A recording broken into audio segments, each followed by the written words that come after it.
It was a little past 4 a.m. when my phone lit up in the darkness, buzzing against the nightstand like it was desperate to pull me out of a dream I didn't want to be in. Her name glowed on the screen, my wife. The message that followed felt strangely calm for such an hour.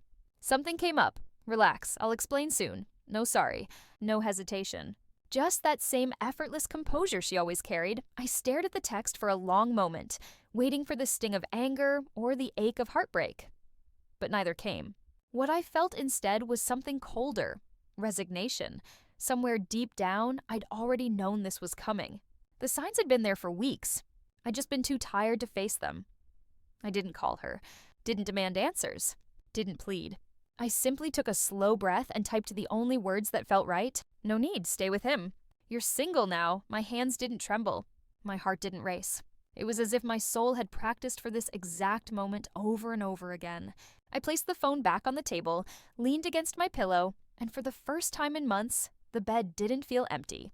It felt quiet, honest, mine. Most people expect betrayal to burn. But when you've carried it long enough, the fire dies and turns to frost.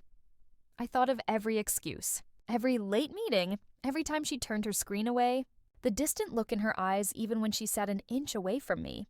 Each lie had been a small fracture, and I'd covered everyone with patience I didn't owe. But not tonight. Tonight, I chose myself.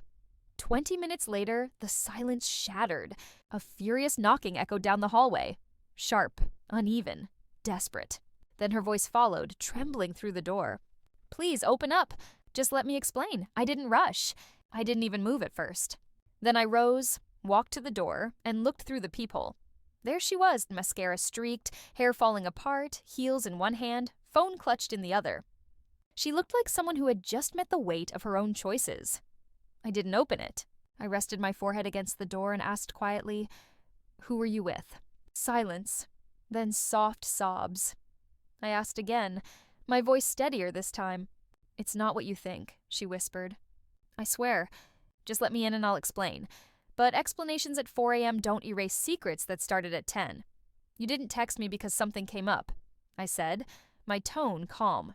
"You texted because you got caught." Her crying grew heavier. She choked out that she loved me, that it was a mistake, that nothing happened. But you don't call it a mistake when it's planned, hidden, and carried out under the belief you'll never be found out. A mistake happens once. This was a choice, and I was done forgiving choices that broke me. I walked away, leaving her tears on the other side of the door. Time blurred. 30 minutes, maybe more. The knocking faded. Her voice became a faint, broken whisper. I sat on the couch and looked at our wedding photo on the wall. 2 smiling faces, blissfully unaware of what was coming. I didn't hate that version of us. I just pitied it. The hope, the effort, the love wasted on someone who let go so easily. Trust doesn't shatter in one blow. It erodes piece by piece in unanswered calls, hidden messages, and the nights you sleep alone while convincing yourself it's just work.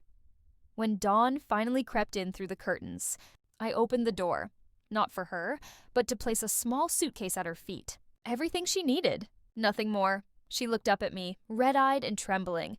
"You're really ending this?" I nodded. "You ended it the moment you walked out without a second thought. I'm just acknowledging it now." Her lips quivered. She reached for my hand and I stepped back. She stood there, clutching the suitcase like it held the weight of everything she'd thrown away. "I didn't think you'd stop loving me," she said softly. I met her eyes, not with anger, but with truth. "I didn't stop loving you. I just stopped destroying myself for someone who didn't care when I was breaking." She had no answer this time, just silence.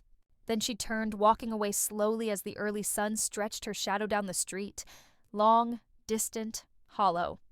The shadow of everything we could have been. And as the door closed and stillness returned, I realized something I hadn't before. The loudest moment in a relationship isn't the fight. It's the quiet decision to finally let go. I didn't feel victorious. I didn't feel shattered. I just felt free, because that night I didn't just lose a wife. I found my self-respect. And this time I wasn't going to lose it again.